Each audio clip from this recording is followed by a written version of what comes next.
కర్ణాటక ఆంధ్ర రాష్ట్ర సరిహద్దుల్లో ఒక కొండపై ఉన్న ప్రాచీన కోట ఇది. దీన్ని సింహగిరి కోట అంటారు. ఎందరో రాజులు యోధులు కేంద్రంగా పరిపాలన సాగించిన కోట ఇది. అదే మడకశిర కోట.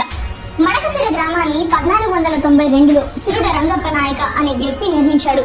అప్పుడు ఈ గ్రామం పేరు మడకపల్లె లేదా మాండవ్యపల్లె అని ఉండేది. ఈ కోటను 16వ శతాబ్దంలో సిరుడ రంగప్ప నిర్మించారు.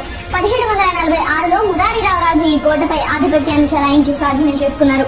1762లో హైదర్ అలీ 4 రోజుల యుద్ధం తర్వాత ఈ కోటను స్వాధీనం చేసుకున్నారు. 1792లో టిప్పు సుల్తాన్ అధీనంలోకి రాగా 1800లో బ్రిటిష్ వారికి అప్పగించాడు టిప్పు సుల్తాన్. ఈ కోటకు 7 ముఖద్వారాలు, కొన్ని గుహలు, ఇతర దేవాలయాలు ఉన్నాయి. నేటికి చెక్కు చెదరని శివాలయం ఇక్కడ పూజలు అందుకుంటోంది.